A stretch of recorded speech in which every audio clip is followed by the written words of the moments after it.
Hello, everyone. Welcome to GillHB and Friends. Today, I'm just having a chat with Jenny. Jenny, you've been on my podcast before. We're old friends. We're both coaches, but we work in very different ways. And we just decided we're not going to talk about anything in particular today. We're just going to go with the flow, aren't we? So whatever Yes, comes up, we're going to yes. talk about And and there's see how we always get a on. lot, isn't there? That's the thing. Yes, there's always a lot with you and I as to what we're going to talk about, where we're going to go. I mean, I started off just there by saying we're both coaches, but both do very different types of things. Because I know you're very similar to me, and everybody gets hung up about niching, don't they? Whether it's in business, in podcasts, in no, you've got to have a niche, you've got to have a niche. And that's exactly what I was told as a coach Mm, when I trained, and I pushed against it. And I'm quite glad that I became much more of a generalist type coach mm. because I'm still working as a coach. A lot of my friends who were training with me, who niched, actually are no longer coaching because they couldn't make it Mm. work as, a full-time job. But how about you? So this is a topic that, we are so alike in so many ways. When I first started doing this business, I remember going into groups and being told to niche. I have to be candid and say, hands up, I'm an anti-nicher, but I'm going to also justify it. Here's why. I'm an anti-nicher because for me personally, when I started off in business and people were saying, oh, you've got to do this or you've got to do that and blah, blah, blah, I literally felt like somebody had a straitjacket on me. It's Yeah. like asking me to talk without moving my hands. I'm like, oh, I can't speak. So I found it really like quite suffocating. And at the time, I was doing kind of training and coaching and cakes and chocolates. So being asked just to pick one thing was really suffocating. But I feel like just for the marketers out there or people that have had their roots in marketing, a little explanation of where this came from. In more traditional marketing, you're encouraged to niche so that you can speak to a particular audience. The problem with that is, as time has moved on, we've become, as a society, regardless of Hmm. where we are in the world, we've become more entrepreneurial. So we're more designed to do more than one thing. You've got people like Richard Branson and Oprah, Hmm. and for the Brits who are watching this, Jane Asher, an actress who then started to make these gorgeous cakes. People don't stay doing one thing anymore. Even as employees, getting their carriage clock after 50 years of going. So it feels really restrictive, and quite a lot of the time, the people that decide, well, I am going to just stay down one track, are doing it because somebody else has told them to, and Hmm. it's sad to me because they're not listening to what's inside. Yeah, no, I agree with you. And I Yeah. know with a lot of my clients now that, and particularly myself, I don't niche in coaching. And if Mm. you follow me on Instagram, I definitely don't niche on there. It's just me. And you see everything that I do, whether that's, again, willow weaving, because I'm interested in that. And I'll do upcycling because I'm interested in that. And I go for walks and I'll post about that. And the amount of people say, oh, no, no, no, no, you've got to have separate. If you just want gardeners, you've just got to do about gardening. And if you just, and I have got a couple of other ones, but to be honest, Jenny, I don't have time to run three different Instagram accounts because No. one lot say, well, the generalists just want to see it all. And then you put it on, I don't know, my upcycling account, and you think, well, the same people are watching that that's watching this. In the end, I thought, I just don't have time. And a lot of clients I will encourage, particularly these days, to have portfolio careers. Don't wait until you lose your job. Mm. If you're wanting to do something, it's amazing how many people don't have another string to their bow or don't have a hobby Mm. and can't think about what they want to do. Or it gets to the point, oh my God, I'm redundant. What am I going to do now? I've even Yeah. got one client who's a business owner who doesn't want to give up his business. Well, he does. He wants to sell it and get out. But then he's like, but I don't know what I do. And I just don't want to curl up and die. And I'm like, me, you're the same. I've got ideas coming out my head that go, I'm never going to live long enough, to have a go at this and have a go. And I think I don't know about you, I think that's also the problem. People are afraid to have a go at Mm. something. They want to be perfect straight away now because we live in this perfect Mm. society. and people are just afraid to have a go. It's interesting because when people say to me, I don't know what else I'd do, I want to say to them, that's not true.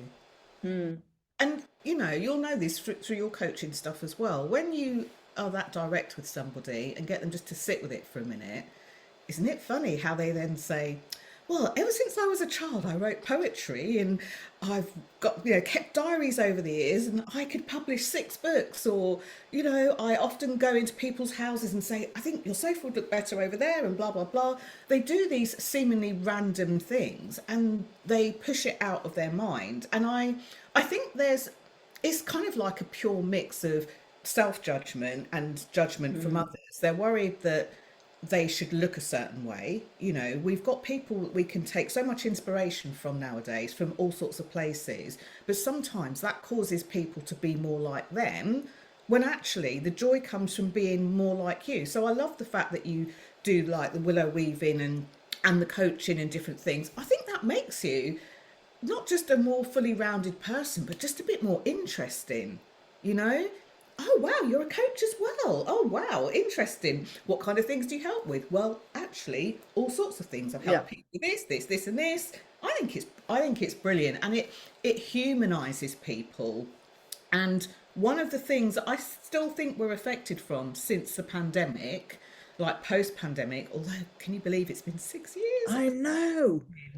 I still think people have got this post-pandemic hangover where for some of them life shifted and wasn't quite the same again. Mm, And for some it was liberating.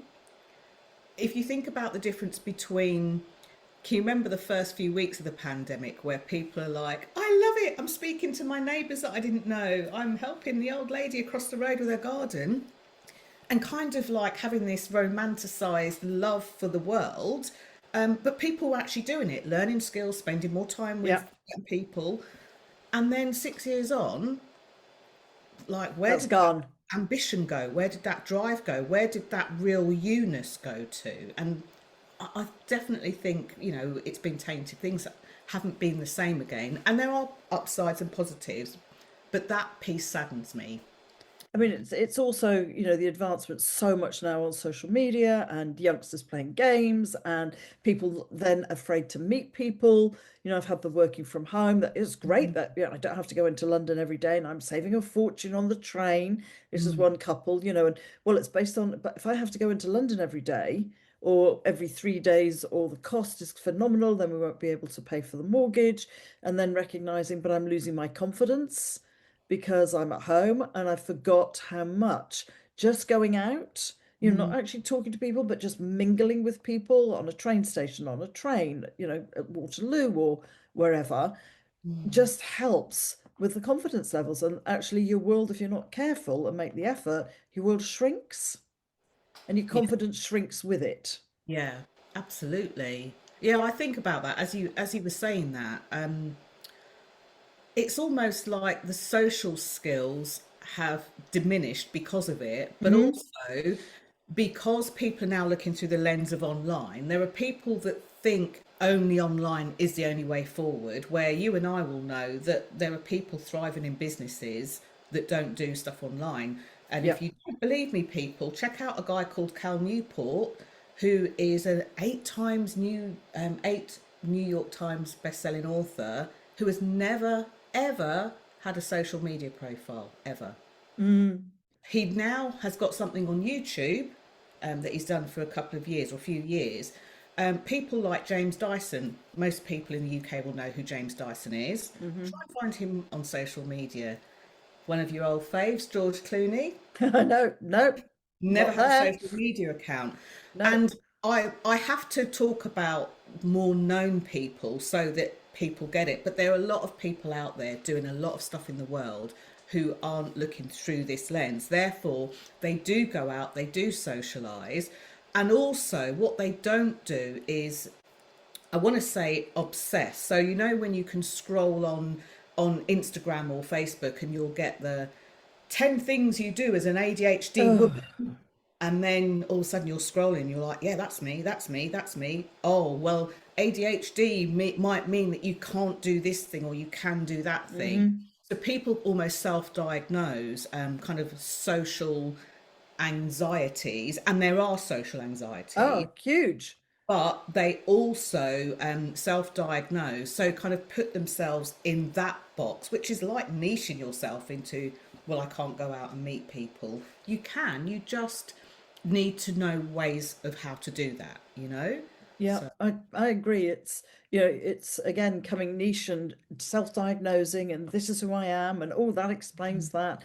And I won't fit in, or I don't look right, or, people, I don't know, pridey outfits on, their Instagram saying, "Oh, look at me." But we all know there's the other side of that, which you're mm, definitely not seeing. But of yeah, course, we fill in the gaps, don't we? So we yeah, see somebody like myself, depends on your definition of success. I have earned a living and been able to pay mortgages and, etc. I could have earned, you and I met when you were in corporate and I'd just left. And yeah, I could have stayed in corporate and I could have earned a fortune, but I didn't want to. I could have mm, had more money, but again, I think it's reevaluating as you get older, and a lot of people don't do that. They don't yes, reevaluate where we are, even with their partners. Where we mm, are, where do we want to be in 5 years?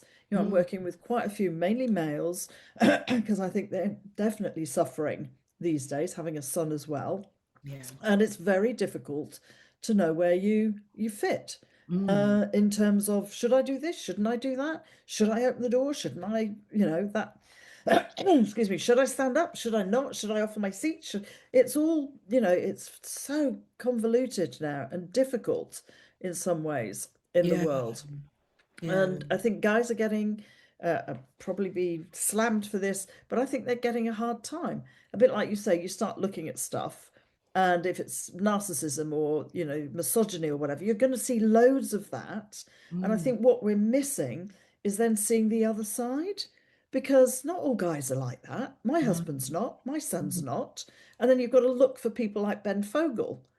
He's lovely, mm, but you get the impression these days, oh, maybe it's my algorithm that's throwing that up, that, all men are bad, all men are terrible, all men are, well, actually, a lot of them are struggling. And I mm, often say to some women, but they're your husband, so is your husband horrible? Is your dad horrible? You've got mm, two boys, are they horrible? And again, it's that your algorithm will throw up more, which gives us a very skewed view of the world, doesn't it? So then you start, and that then turns, as you and I know, that then turns into a belief. I believe mm, this to be true. yeah. And you're so right. People are getting lost, and they're getting lost on stuff, as you say, that's artificial. Hmm. So, I'm not totally against AI, but I'm wary and cautious of how it's used. And, algorithms, I mean, I'm not really the person to speak about this. My other half is really into sort of like I you know Tech, IT IT. tech and security and all of that kind of stuff. But very early on in the AI journey, he'd be working on projects, and he said it's about machine learning. So put in its simplest form, we teach our machines how to be. Hmm. So if, for example, we're looking at how we can help men because you're researching something, I know you pull a lot of this information out of your experience and insights, but let's say that you were researching something, it would assume that the reason why you are either looking at men like Ben Fogel and, people with great lives is because you clearly don't know anyone with horrible lives. So let's put some of those in front of you. Or conversely, you might be looking at some of the conversations that are going on. I know there's this big conversation around the manosphere. I'm not even going to go into that, but people are looking at those conversations, so it will show more of it. So one Mm. thing that I did from a visibility perspective that I think we can all do is when you do go online, instead of mindlessly scrolling, be intentional. So on Facebook, I have become morbidly fascinated with little baby gorillas. Oh my goodness, it's completely bonkers. So I started having a look at them, and now I would say 80% of my feed are like, mummy gorilla looking at baby gorilla, and they're so loving in like their families and stuff like that. But that's what I'm getting on my feed. And on the back of that, I get a lot of kind of community type stuff. I get a lot of like family stuff, kids. I get a lot of really cool stuff. So I've taught the machine what I want to see. You know, But it's again, that's skewing it. And mm, also, Denny, I see some of those animal videos now and then think, oh, hang on a minute, that's AI. So it's actually even the videos you're seeing of the animals and oh, they're doing this and they're doing that, they're actually not real. But if you're not in careful, it throws it at you and you yeah. start to believe, oh, isn't this cute? And you think, no, this isn't real. But it's getting Mm, very hard already when yeah. AI is in its infancy to distinguish between real and AI. I'm even finding myself looking at some people that I know and querying, is that AI or is that you actually real? Oh no, Jill, that was I used AI for that, but I put myself in it. Or I'm like, what? I can't, I'm getting to the Yeah. point, I can't tell. Yeah. And again, you're skewing, you're getting all the lovely, lovely, lovely. And therefore, as you say, you're not seeing the horrible stuff. And yet other people will be researching narcissism is a big thing, isn't it, at the Mm, moment? You know, I didn't even really know the word sort of 10 years ago. mm. But now everybody seems to be narcissistic or got a narcissistic trait, and this is how you deal with them, and so on. And of course, yes, one of my friends is a specialist in it, and Mm, because I follow her, it throws up even more. But then mm. it tends to throw up women talking about narcissism, and Yes. therefore referring to partners. And again, we're back to, oh, this is really interesting, Yeah. what I'm getting shown. So Yeah. It's it's all, interesting we're because you getting niched without wanting to be niched, if that makes. yeah. And you can even dive deeper into those. So yeah, it's interesting. I did a video a couple of years ago on this whole therapy speak that's become common parlance. And again, we saw that explode in lockdown when people felt like they were trapped and all they had to do was look online. Gaslighting or being gaslit came into common language and gets misused. Narcissism, and it cracks me up when people say, well, they're a little bit of a narcissist. Is that a little bit being like you're a little bit pregnant? You either are or you're not. But the context of it is being used incorrectly. So we're seeing people say, oh, didn't like that so and so, they were narcissists. No, they weren't actually. They were just nasty, or they just took pleasure in doing something, but they weren't a narcissist. Mm, So even with like when you're scrolling for for stuff for your friend, you'll get the division of the women who are seeking help with narcissism, um, or got some sort of interest in finding out more about it. And then you will have the narcissistic posts by narcissists.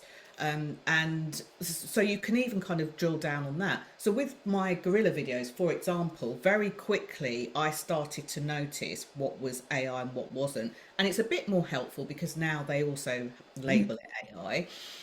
But you start to notice things, and it still isn't perfect yet. Like mummy gorilla would be rocking baby gorilla, and then second baby gorilla would come in and then just disappear, or their foot wouldn't even be there, and you'd be like, "That's not right." So whenever I saw something like that, I either wouldn't click on it, or if I'd started to watch it, I would click off. And yeah, again, the real things returned. yeah, So again, with whatever it is you're looking at, you can do that. On Instagram, a really good tip is if you're searching for something, and you've got to remember you're fighting against on social media something that is made to have you click on things and stay on there. So yeah, if you feel like, oh well, I only went on there to go and look for Jill, and then all of a sudden I'm now watching how to make a cake with 12 layers. There's a reason for that. They've put a lot of hard effort into it. So when you're searching for something, Instagram's a good example because you get a grid of lots of yeah, things. you do. Have you ever noticed how distracted it is? You're like, oh, oh, Yeah, cheese and spinach I'll pastry click on that. Yeah, I'm with you. click. Yeah. And then an hour later, you're like, okay. So when you see that, if you're looking for something specific, take care. I don't want to say be careful because it's not like a warning, but take care what you're clicking on, because even out of curiosity, we can inadvertently then be teaching the machine or machine Yeah, learning that this is what I want to see, when it isn't. It was just our curiosity of something. yeah. So yeah. I agree. It's about hopefully we'll come full circle and people will. actually want more real stuff and meet Mm. real people again, if you know what I mean, and get out there and want to talk face to face. I mean, I'm not knocking it because we're doing, we're doing the podcast here by using the video call, and so there's good, but I think like anything, you've got to be selective, and unfortunately, some people don't seem to be able to be selective or, dig deeper. But That's this my is, research.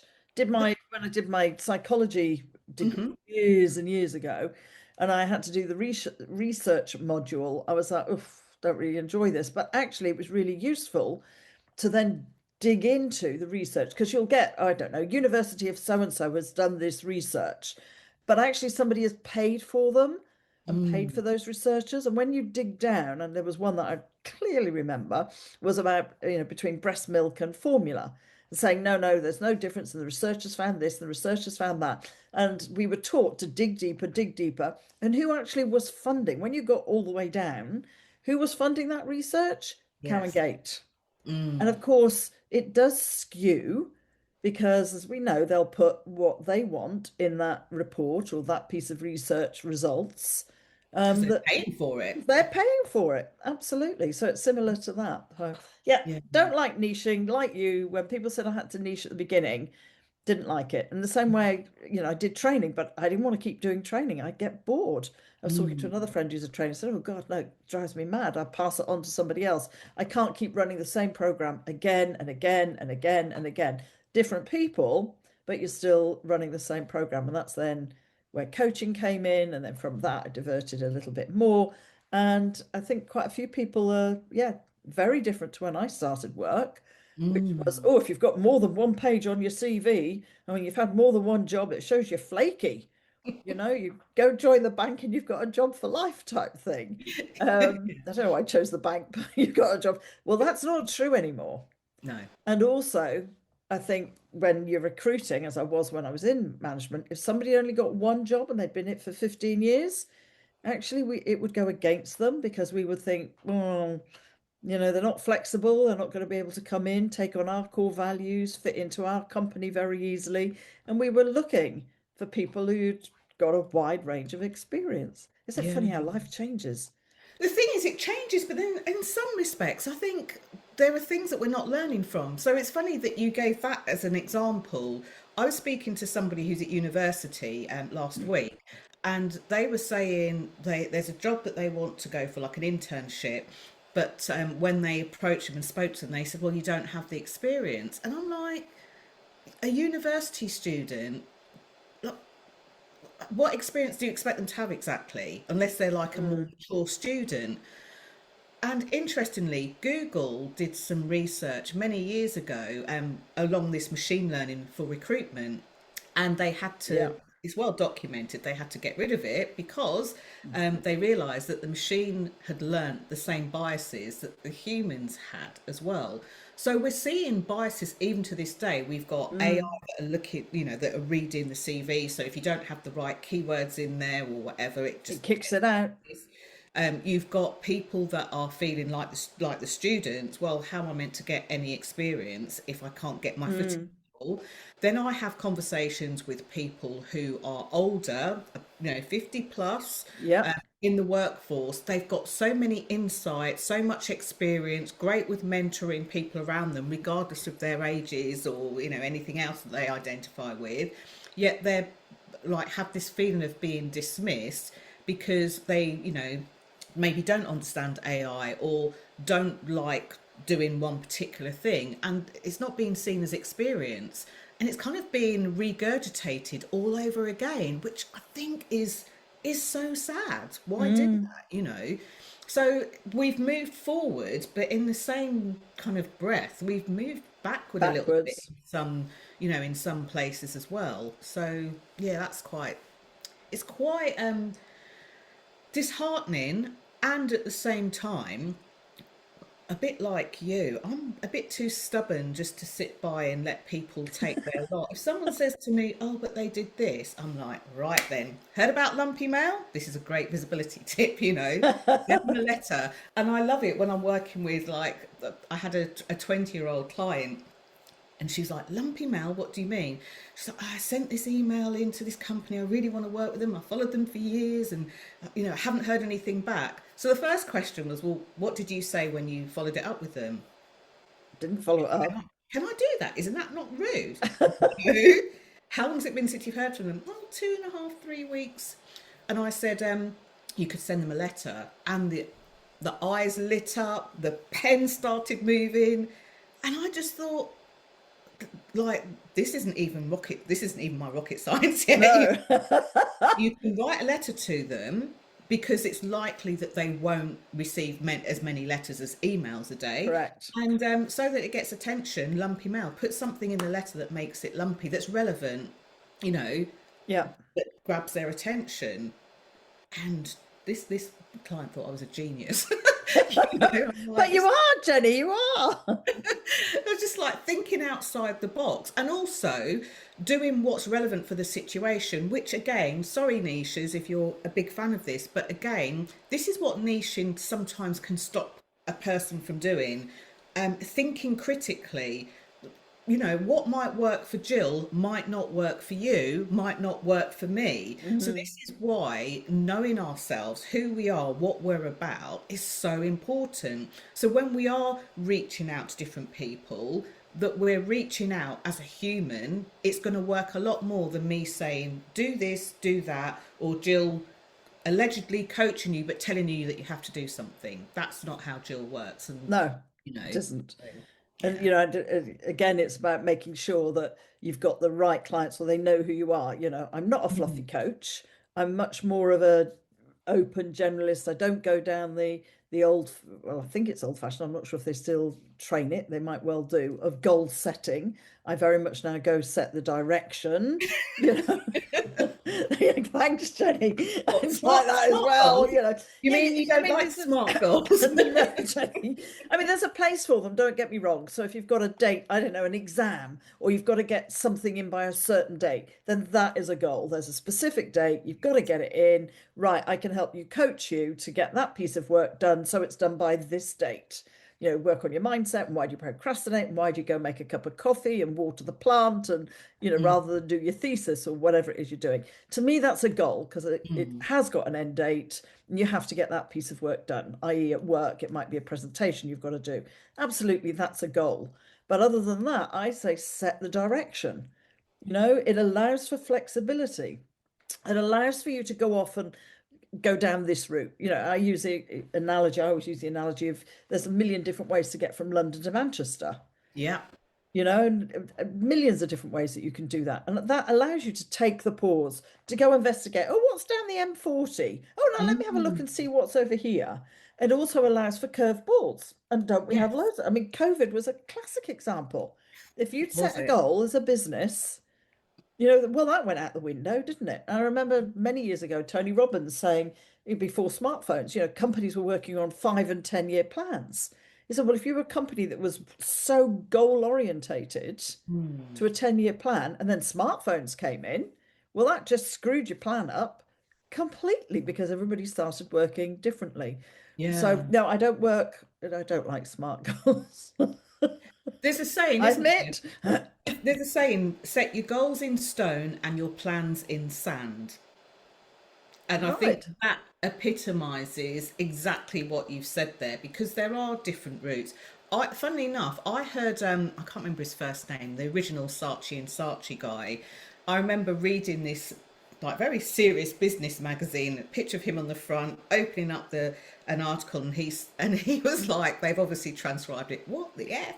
Is the point of setting a 10-year goal? Mm, And because he's got that credibility and everything else, but he said companies are setting 5 and 10 year plans, and it it seems obvious when we have this conversation and say it like this, but it's what stops people from moving forward because yeah. they've got their eye on this, well, 5 years, 10 years, but they're not looking at what's happening in the here and And you now. miss opportunities. Yes. That's what I found is people were missing. Oh, no, no, that doesn't fit with where I'm going. I can't go to that event or talk to that person or that business. And I just think, wow, you're missing so many different opportunities by saying, yes, I will do that, or no, I won't. And, Mm, people always say, oh, I want to have a plan B. And I thought, hang on, I've changed again through coaching now over the last few years. I said, we don't talk about a plan B, we talk about a future plan A. So mm, when they're looking at what am I going to do in 5 years, in 10 years, do I want to sell my business? What is it, what's my, and they will refer to it, what's my plan B when I leave this business? I said, it's not your plan B, because that makes it sound like it's inferior, mm. to plan A. So I've started saying, no, no, we call it future plan A. I love And, that. and the amount of people go, actually, that's what it is, isn't it? It's what I'm going to Mm, plan, not, oh God, I've stopped this. What am I going to do next? mm, It's no, this is my future plan, plan A.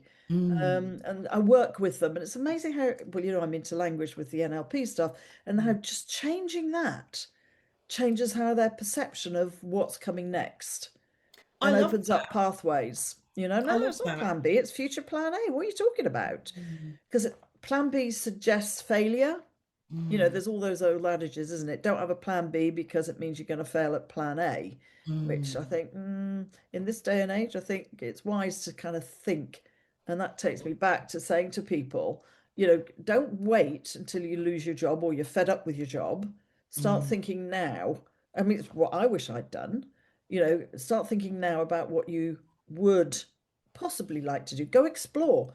I say to people, go explore, go do a day course, try a willow course, try a photography course, try a gardening course, just go see mm. now what actually takes your interest. So I think that's That's, what makes you happy, which brings us back to that. yeah. What makes you happy? Mm. It's that's such a like that's a nugget right there because I'm guilty of for myself saying my plan B, and it's weird because I don't think of it as a derogatory plan. It's really, as a coach of mine used to call it, your best next steps. It's your best next steps plan, and it's a bit like, and I was thinking about this last night. I was like, I really fancy a big piece of chocolate cake. I was really craving for it, which made me think maybe I need magnesium, and I was trying to, rationalize it and justify it. And then I said to myself, okay, if I go and buy a bit of cake from the shop and don't even make it, it's going to be packed with loads of rubbish in it. If I eat that tonight, will I regret that when I'm going, oh, my middle seems to be expanding, or I feel really sluggish, or my eyes feel crusty because I've had too much sugar? So, thinking about what's next and making our choices now.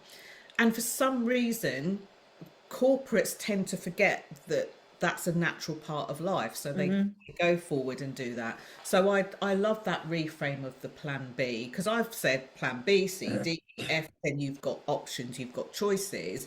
But actually, I think so embedded into our culture is the fact that B isn't as good as A. And, Correct. judging by the people that you coach, because I have more private male clients and female clients as So do well, I. Yeah, very absolutely. driven. So of course a plan B isn't going to resonate with them because they're like, I want plan A plus plus plus.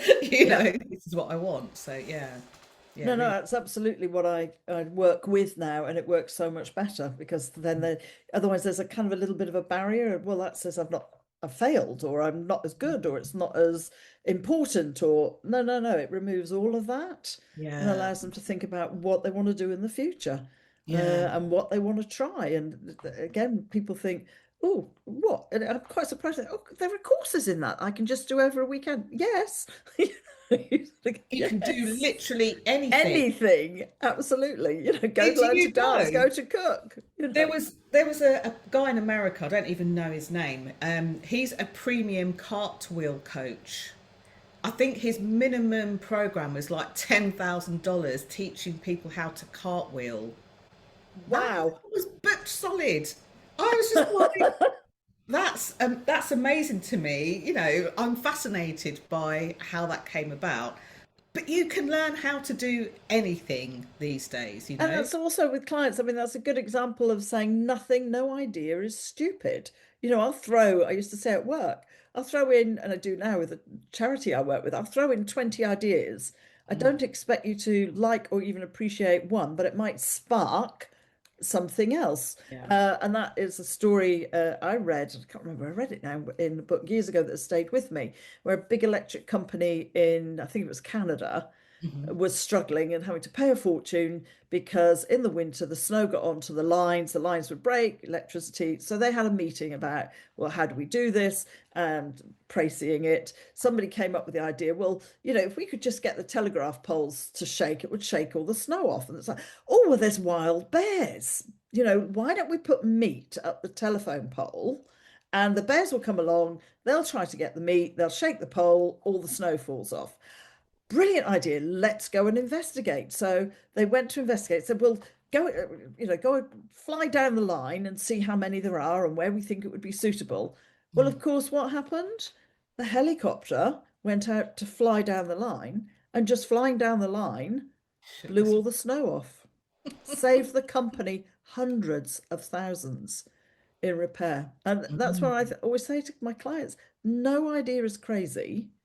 You investigate it, don't you? And oh, actually, oh no, I could do that. Well, like you and I have been saying about, oh, I could do this, I could do this. Mm. So yeah, it's all of that, really, Jenny. And that's a much better story than the Viagra story, which we've all heard so many times now, how it was accidentally created and all of that. I love that. Yeah, I love those accidental kind of discoveries as well. And it's funny because I've got this weird brain that says plan, put a plan in half of it, but also leave room for the magic. And that kind of thing is exactly what happens along the way. Because, I was talking about my plan B. I'm going to change the language around that. But my plan B actually came from me sitting and saying, here's what today looks like. Here's what I'd like the future to look like. What's got to Mm, change? I shared with you before that I'd said, oh, I want to retire at 55. mm, And then all of a sudden, like 55 is in like a couple of years. And then you start to look at, well, have I got everything in place to be able to retire? And for me, I made some really stupid financial choices. I'm not going to beat myself up about it, but they weren't the most savvy or wise financial choices. In hindsight, if I had said yes to certain things, like even 20 years ago, then I would be in a different position now. So mm. instead of beating myself up about it, I asked myself my favourite question: what can I do differently next time? And next time is like in the next minute in moving forward with my retirement plan. So I started to explore all sorts of things about like who I am as a person, what I could potentially do next, and a bit like you, I love the polymaths. I like the different ideas. I think it's the reason why so many people are entrepreneurial. They've got lots of ideas at Mm. the time. So like looking into different things like that. And I'll pause there for a minute. What were you going to say? I was just going to say it's like talking to Eleanor. She makes wool and willow coffins. And I came across her on Instagram. Well, I was referred Those. to her. And this is again, I saw some wool pots and I spoke to Graham, and Graham referred me to the person who makes sustainable rope. And I spoke to Kate, so I've got really friendly with her. And then she referred me, oh, you've got to talk to Eleanor. So I then spoke to Eleanor, and we were talking. She used to do felting, and she used to make little felt things. And she's on my podcast, I think, quite a way back. And then she used to do fascinators and so on. But then, no, I want to do more to help the wool industry. And she developed the idea of making willow and wool, British wool coffins. But as we were both saying, no skill you've learned in the past is ever wasted, because you never know when you're going to need it in the future. And her classic was, well, I made felt things. And then she does obviously little baby coffins, and she felts beautiful little flowers now that goes on there. She said, so the skill I thought I'd lost over there by making coffins over here, I'm now using that skill. And she's then developed it even further. So again, people go, is that a waste of time? No, because I've learned you never know when you're going to call on that skill again. I mean, believe it or not, I trained as a sound engineer back in the 70s and used to do freelance work with the BBC out on their outside broadcasts, crawling under floors and up in ceilings. And then I just didn't do it. And part of the reason for starting my podcast was to get back into the modern way of, editing, if you like. Gone are Mm. the days of having a little bit of chalk and a little splicer and, cutting a tiny bit of tape and sticking it because you might need it. And again, it's those ideas, isn't it? Nothing's ever Mm. wasted. When people say, oh, well, that's a waste of time, or you'll have people say, why are you doing that course? You're Mm. not interested in that, but it's Yeah, but never a waste of time. someone else's dream isn't someone else's plan. So I always think it's interesting when someone says, "Oh, I'm going to start doing this thing." Like, who is a person outside of you to say, "Well, that's rubbish"? And is it wrong to say the thought of we're all going to need a coffin at some point? Mm. Thought of a willow and wool coffin. It's Oh, like, they're beautiful. bring it on. Yeah. Sounds crazy to me. Can we have it on the record, please? Anyone watching this? Come back to this moment. I want one. I want to be cozy. I'm cozy in life, so Oh why not yes, and she cozy makes instead? lovely woolen interiors and the pillow, and I mean, just perfect. Mm, And fits with again your values. It comes back to that, doesn't it? And how you're mm. living life, and never being afraid to change, Jenny, the habits or the beliefs that you've had, in Yeah. the past. To say, "Oof, no, I'm not going to do that." To Mm, reevaluate and say, "No, actually, I've changed my mind." And I think too many yes. people are afraid to say that because of what other, oh, well, you always have said, and Mm, we were talking about organ donation. I was talking to Clive and I was always against it. Oh mm, no, I don't want to donate if anything happened to Clive or any of my loved ones. But I've changed my mind, mm, quite a few years ago. Hang on a minute, different view here. If I'm prepared to accept it for Jackson or for Clive or whatever, then somebody's got to donate. But mm, none of us kind of reevaluate often enough and go, yeah, do you know what? I've rethought about that. And I mm, see it from a different perspective because they're afraid, particularly with social media and everything, of being made to feel small. Well, you always said, family will say it, won't they? Oh, well, you always said you wanted to do. Yes, mm. well, I don't. I've changed my mind. Yeah, it's so important, the whole change in your mind thing. I saw a lot of that kind of coming out of 2020 when people started to talk about race and George Floyd and all of that. Yeah. And despite what it seems like in the world, there are a lot of people that blatantly changed their minds. They said, you know what, I had prejudice, and I began to understand and learn this, or because this has happened, I've Yeah. changed my mind. That, they would say things like, I'm not proud of saying that, I'm not proud of who I was, but I've changed my mind. And I think it takes a really special person to be able to admit that what Mm. they felt before now feels wrong to them. It's not Yes. about finger pointing or cancelling people or anything like that, but for someone to stand up and say, you know what, I thought this was the best way to raise my kids, but actually I now understand that. Or I thought that this was the best way to live my life or be healthy or unhealthy, Mm. and now I've changed my mind. And to actually express that and articulate that with anybody. It doesn't have to be a big, Facebook Live on social media. It could just be to their partner or their friends. But I think to express that, it takes a really self-aware but special type of person to do that. So Yeah. when someone, and again, this probably is around my values, but when somebody starts to talk about that or displays that, it definitely makes me want to lean in and listen more No, and I judge agree with less, you. Because that says that somebody's actually paying attention, is learning. And that's where Mm, prejudice comes from, doesn't it? We yeah, don't learn. yeah. And we get embedded in our prejudice and discrimination without actually going out there, learning the facts, knowing what's what, and very much like to do that. So, Yeah, and a lot of people tell me that, or specifically on that topic, told me that, well, I don't really even know why. I guess, maybe my parents felt this hmm. way and used to talk about it, and they learnt it from them. And I always think that's interesting because I think, well, then you've got another set of people whose parents were a certain way and they're like, I don't want to be like them. So, what was the difference that made the difference? But yeah.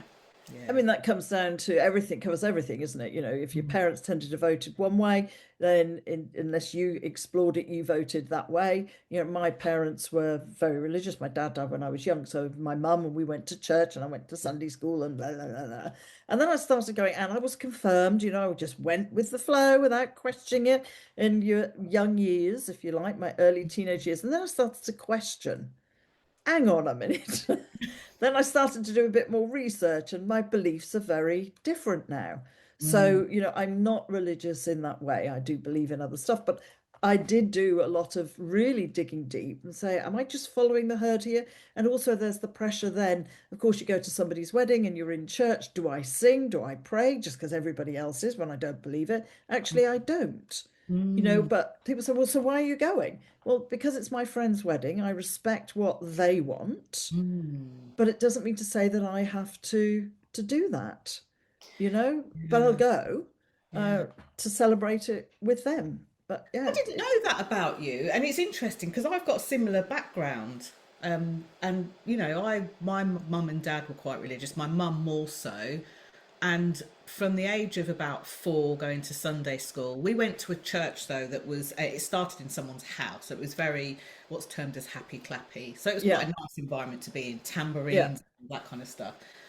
And then I got to about 16, and I remember thinking, like, if God is supposed to be a God of love, why does he look down on us and go, you did that wrong, burn in hell? You know, like, that doesn't seem very like loving or nice. And I remember saying to my mum, I'm not going to come to church anymore. You can't That's make right. me. It was like I couldn't reconcile that in my head. It wasn't that I Yeah. hated the church or anything. I just couldn't reconcile it. So I went down the school of the way of the rave, as me and my friend used to call it, and I became an old school raver. And for a few years, I wondered whether I was trying to buck the trend of something that Mm, was very different to church. But actually, it was like, for me, it was a community. You know, it was a community of people. So I kind of swapped my religion to a different type of religion. Great mm. music and things like that, in my opinion, not in anyone else's. And yeah, it's just, and all these years later, you kind of see these, 30 years, 40 years later, all these kind of rave groups like the Prodigy and people like that that are still going. And I just think now, if somebody said to me, which somebody a couple of weeks ago said, are you religious? I said, I'm not religious, I'm more spiritual. And I Yes, feel like I've me too. kind of like taken pieces from different religions because and it's really hard to articulate, but it's like, yes, you know the difference between right and wrong and all of that kind of stuff. But I think the world becomes a more expansive place when you look at how other people tread through the world, what they believe to be true, very esoterical, in my views. I Mm. mean, half of these books here, including yours, is here. I should have out to show everyone. Um, but a lot of the books, you know, I've got Wayne Dyer, I've Yeah. got Gabrielle Bernstein, I've got all sorts of different people, got Richard up there as well, but you know, all sorts of different things and ideas and concepts. And I feel happier within myself going down that path. That, you know, all of that to say, I've got clients who are very heavily religious, Yeah. and so when they use the word God, it doesn't, you know, it doesn't freak me out. I'm like, it's, you know, what It's you what they believe, it's how they operate. My sisters exactly. are very similar, and Mm. that's fine, you know. And I was the one in the family that was like, well, it just doesn't fit or sit right for me. Yeah. But I'm happy to respect what every other, you know, everybody else wants in that way, Mm. and in lots of things in life as well. You know, it's about, but then it's about finding information, as you're just saying, Jenny, reading widely, you know, and finding out how other people operate and cherry picking. I Yeah. call it cherry. Yeah, that resonates with me. Oh, that resonates with me. Whether Mm. it's the coaching tip, you and I both like David Hamilton, Dr. David Yes. Hamilton, and his books, you know, and you know, they're on my shelf as well. Uh, but that's part of it for me. And maybe it's a people person. I don't know. I love to know what makes other people tick. What makes you think like that? How did that 100%. come about? What is it about that? And I love those conversations, but it Mm. seems that even those conversations seems to be shutting down. We're not allowed to debate stuff anymore. you know, at universities that, oh no, I've got my opinion and I've got my opinion. I remember debating societies at school, you know, Mm. where you had every week a topic and two people would talk on one and two people would do the reverse and you had the chair in the middle. Nobody fell out with each other at the No. end, you know, and then we voted at the end, do you go with or against? And it was just great. We listened to different points of view, and then we all left after lunch and went, oh, we didn't fall out with people because they felt differently. I think that's a sad thing that I noticed for me, because I strongly believe whether I agree with somebody or disagree with somebody, Mm. that to me isn't the crux of a conversation. Hmm. I think being able to express what we feel and why, where I maybe tend to shut down, because I'm not perfect, but where I'll shut Me down either. is when someone like comes at you with a Yeah. different opinion, and when you ask them for more information, they either go quite defensive. Well, I'm not Hmm. going to talk to you about that. You're obviously not willing to listen. I'm like, what part of art's going to question is that? Not willing to Yeah. listen. Or they regurgitate something that's been heard. And I'm like, no, but tell me from your experience, what is it about this that feels so important to you? Well, go and look at so and so's video on YouTube. They talk about that. And, you know, I find that a lot with the, sorry if I'm about to offend anyone, the flat earther community. Yeah. I'm intrigued why somebody believes that. I'm not judging it. I've yet to find somebody that says, I believe this because, without going, I believe it because Because watch so and so so said and it. Yeah. so's video, and if they talk about it, and I'm like, no, but from your perspective, like I really genuinely want to understand. So yeah, so that's But people I'm see very, that sometimes, Jenny, as a criticism. You're criticizing me, you know, and just by yeah, and I'm asking, what is it totally you believe? not. You know, I just want to know what makes you tick, basically. Yeah, How did you come to that? And yeah, maybe it's because people actually haven't questioned it themselves. You know yeah. what I mean? So I'm religious because my parents are religious, but I haven't actually questioned what's Mm, behind that. And do I yeah, really believe that? For example, going back to the yeah, topics we shouldn't talk about, type of yeah. thing. But anyway, always good to talk to you, Jenny. And we must do some more of these chats Yes. and take it forward from there. So lots of little tips from you today. Thank you very much. And I hope our viewers and listeners, because it'll be both audio and video. If you're watching this on video, then you'll be watching it on my YouTube channel, and audio, it goes out. I'm not a big Facebook person, so it doesn't tend to go on there. I only use Facebook for our community village to see what's happening and You. what roads blocked, you know. So. Jenny, thank you. Let's do this again. It's been great. And to people watching and listening, thank you very much for taking time out of your day to listen to Jenny and I and be open to listening to our views. Would you agree, Jenny? It's about I absolutely would. I absolutely would. you take care, and it's been good to talk to you. And let's do another one a bit more frequently, just talking Yes. generally, I think. Give Yes. So people, many topics to cover. oh, We so didn't even many talk to about the top of. bookshelf either. No, we haven't. Or we haven't talked about happiness and versus contentment. That's another No, we one. So haven't. lots to talk about. You take care, and I'll speak to you soon. All right then. Bye. Bye. I hope you enjoyed listening to Jenny and I have a chat about this, that, and everything else, really. If you'd like to catch up with Jenny on social media, then you can find her on Instagram as the Queen of Being Seen. On YouTube and LinkedIn, she's just Jenny Kovacs. That's Kovacs. And on Facebook, she's the Visibility Vibe. As we said, we will be doing another podcast. And if you'd like to make sure that you get every single one of my episodes, then please go to GillHB and Friends and subscribe. Thank you very much for listening to this one. You'll find all my other episodes there. And, well, I hope you'll join me on the next episode.